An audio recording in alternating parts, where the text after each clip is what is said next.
Télévision, la chaîne de la diaspora congolaise. Voilà bandeko balandi ya Radio Ede TV mbote lisusu na bisika nyonso oyo bino bozwami téléphone na biso ya arrêté ko sonete depuis boyokaki problème oyo ndeko na biso Frank Diongo azali na yango na ngonga oyo tozali lisusu na mwana mboka Jean-Claude Mvwemba oyo akopesa biso eta nyonso oyo ndeko na biso Frank Diongo azali na yango. Ndeko Jean-Claude Mvwemba mbote mbote mingi na bandeko nyonso ya diaspora kuza kolanda ngai mbote na bino mingi. Ndeko Frank Diongo eske azali na bomoi, eske boyebi esika nini azwami na ngonga oyo? Ndenge nalobelaki bino lobi na ndenge batikaki ye na cachet judiciaire azwaki ata soin moko te.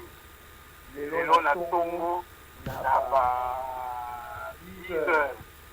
ba police judiciaire baye kozoye bakendaki na cour suprême motakaki azalaki mpe mpona basaka ye bakomi mona bamagistrat mpe bazalaki te bazoki na ye na ba 13 heures leki na ye Laurent akendaki na babiloko akolia po apesaki mpo bazalobi ayaki mpe baboyi kopesa ye apemeli ye vantoline apesi ye vantoline parce asalaka na problème ya asthme. Alors aye kobenga ngai azwinaka bon na ba 15 heures yaya na ngai balobi na biso tozokende na cour suprême. Alors par rapport biso nyonso nakomi na cour suprême nakuti honorable ministre Bobo Lindila Adolphe Monontumba Keko Elezer Léon Lebalemba na bandeko bazalaki wana bandimaka ngai ozatangi bakombo te oyo kokutana mpe na doyen ya baavoka na biso oyo vraiment nzambe azalaka ye abwakaka biso te maître Jean-Joseph Mukeli maître Kabengela maître Jean-Patrick Petit oyo aza en même temps secrétaire général ya MPC na secrétaire général action ya parti na ye moko MLP yebeka soki epasaki ya kokazala wana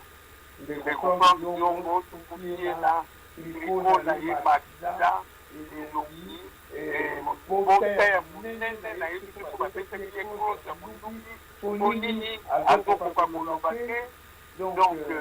bakoka bangi c'est possible bakabone akokesependre 2 minutes bakoka batengi batengi nano kopesa ye toka sisa koma lukaya de façon que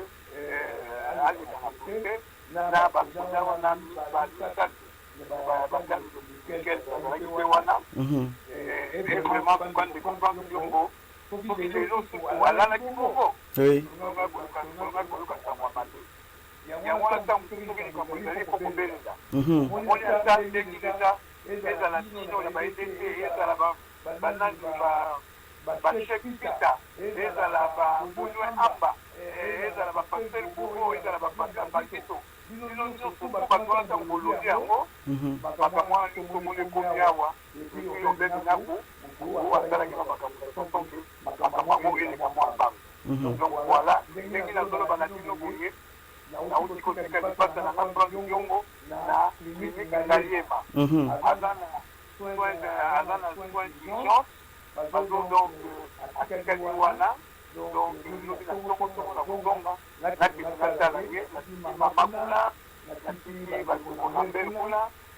bandeko kuku bazopesa mpe mpona bakisi bapesa bango mpona babanani mpona putelo ya malamu malamu. Est-ce pour rappel pour la bandeko bakitisa mpenza motema ekoki kobima na monoko na moko kopesa biso air nini tozali sika oyo na mokolo nini oyo tozali mpo bandeko bayeba ke makambo tozali koloba ezali ya mokolo oyo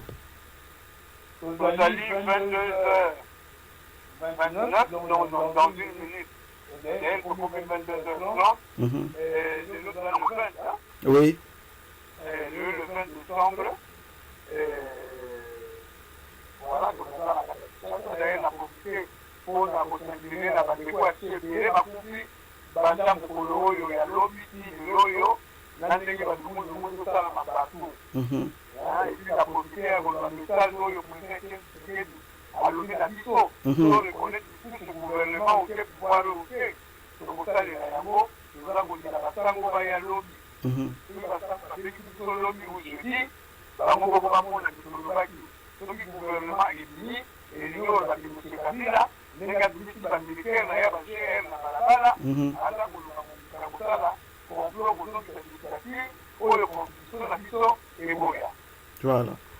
Bongo awa yo ozali na mboka Kinshasa biso awa balobi RTNC signal ezali lisusu te. Est-ce que okoki koyeba pona nini signal ya RTNC ekatani?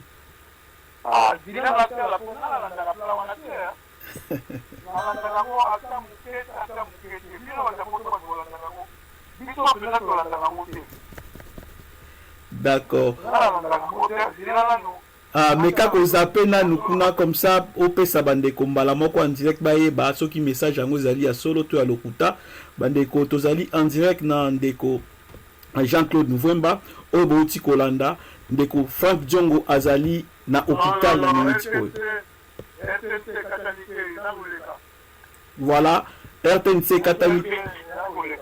RTNC za koleka donc ba rumeur o nyos tozoyoka awa ezali na yango bongo te RTNC ezali koleka ndeko Jean-Claude Mvemba ye wana uti ko zappe atalaka yango te mais kasi na motuno totuni ye lokola linga koloba makambo alokuta te ameki kotala amoni ezali na yango koleka. Voilà.